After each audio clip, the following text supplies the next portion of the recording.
In 1977, producer-director George Lucas created the Star Wars trilogy and changed the way we looked at movies. Now, 20 years later, using new digital technology, Lucas and his creative teams at Lucasfilm, THX, Skywalker Sound, and Industrial Light and Magic have completely restored, enhanced, and added to these classic movies to create the Star Wars Trilogy Special Edition. The original inspiration for bringing the film out again was the fact that it was the 20th anniversary of the original release of the film. I want to learn the ways of the Force and become a Jedi like my father. I had an ulterior motive that I'd been thinking about for a long time, actually, ever since the films were finished, which is there were various things, especially in the original film, that I wasn't satisfied with. Special effects shots that never really were finished, scenes that hadn't, that I'd wanted to include that couldn't have been included for some reason, mostly money and time. And I really wanted to fix the film and have it be completed. The most obvious thing that's happened is we've gone back to the original negative, cleaned it up considerably, redone a lot of the optical effects, the wipes, the dissolves, and improved the quality of the film, because it was deteriorating. And I think this one had deteriorated a lot more than anybody expected in 20 years. So you're getting to see a brand new print that's very clean and is actually better than the original release. The actual original negative, it was so far gone that unless we actually did this at this time, we were never going to have the film to be able to release ever again. I got him! Great kid! Don't get cocky! I definitely did the movie on the seat of my pants. I didn't really know what I was doing. I mean, I had some experience in animation. I knew how to make movies, and I knew that I was going to attempt to do something that had never been done before. To try and do a multi-generational, modern-day myth had not been done as far as I knew. I brought you here, now what? We have to find the rebels. What we're carrying belongs to them. The script was unlike any I'd ever seen before. He had borrowed from Wizard of Oz or Kurosawa films, or, he's just steeped in film lore. So it just sort of went through his pores, and that's how he imagines things. George has an extraordinarily visual imagination. The first one was done under extreme conditions. It was very low budget, and it was very challenging to get it done in the amount of time, considering we had to invent a lot of new technologies and do all kinds of things that had never been done before. We didn't even know if we could do the job and get it done in the time that we had to do it. We didn't know if we could make it look real or not, if it was going to look like most of the other science fiction films that have been done that look pretty fake.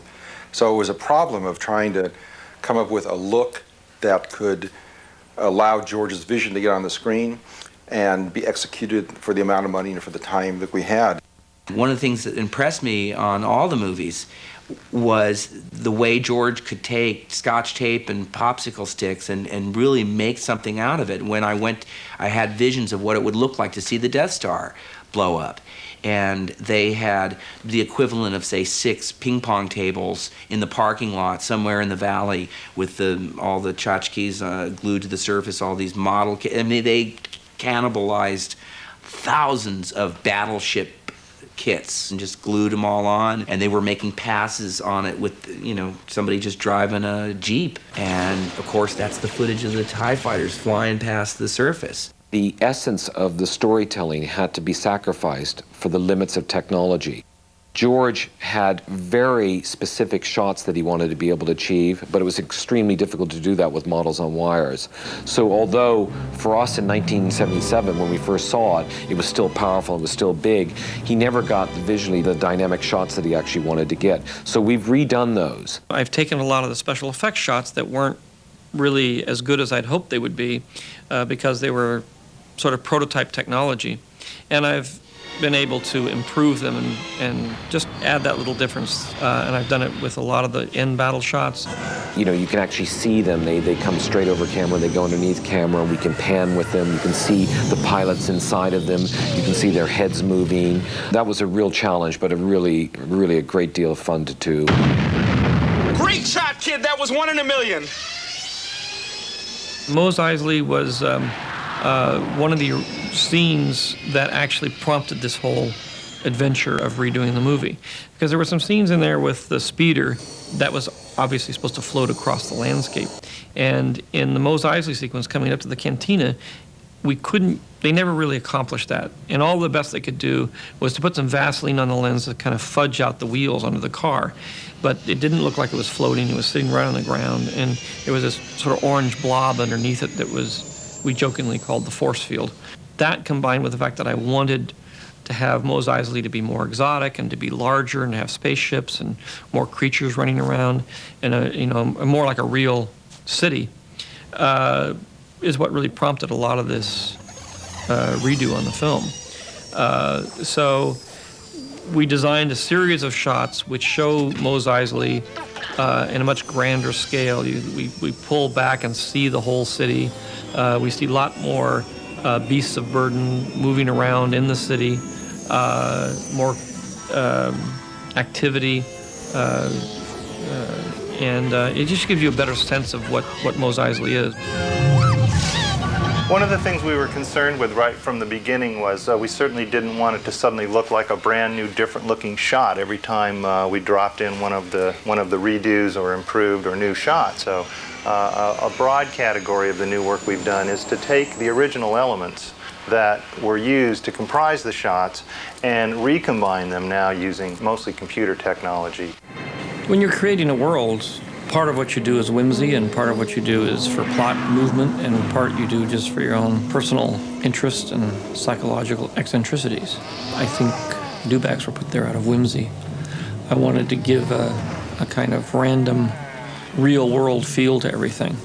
So I wanted to do some things that weren't predictable, like having stormtroopers ride on dewbacks. In the original movie, in order to get dewbacks and things into the movie, we built a large rubber mannequin, really, that we were able to move around from set to set. He had a big stick in his head that somebody could sit alongside and move the head back and forth, and that was about as much movement as I could get out of it. And I always wanted them to have movement and walk around and be part of the population of the film. That had the Jabba the Hutt scene with Han Solo, which was a scene that had been cut out due to time and money constraints. And once I finished the third film, I really wanted to go back and put that back in there because it was sort of relevant to what happens to Han Solo at the end of the movie. And I really wanted to be able to connect the first film with the third film the way it was meant to be. Right here, Jabba. I've been waiting for you. The scene was originally shot with an actor playing Jabba the Hutt to stand in for whatever creature we designed. Originally, I thought Jabba the Hutt would be kind of a furry character like Chewbacca. But as we went on and I redesigned him for Return of the Jedi, he obviously became a large slug and a very different kind of character. So we had to figure out a way of fitting that design into the original scene. The ultimate goal is to make it look like Jabba was on the set talking to Harrison Ford, and we just photographed it. The plan was for us to remove this actor and replace him with Jabba. He had to be physically in that space where this actor was. This project here was about 5 shots. It took about a year to do. We take the picture of some of the stuff we found. We use some of the off-the-shelf software to build a 3-dimensional wireframe mesh. Then the next process is to actually paint the creature. And with the painting of the creature, it also involves the actual texture of the surface of the characters. We got to a certain point where everything was set, but there was one problem. Han Solo walks around Jabba. We had to somehow shift Han. It would have been literally impossible for him to walk behind the Jabba character because of the tail. So George had the idea, so why don't you have him step on his tail? Even I get bored sometimes. You think I had... At some point, a famous filmmaker said, films are never completed, they're only abandoned. And rather than living with my abandoned movie, I really wanted to go back and complete it. You're all clear, kid. Now let's blow this thing and go home. Stand by. Now, sit back and get ready to experience George Lucas's definitive vision with the first installment of the Star Wars Trilogy Special Edition.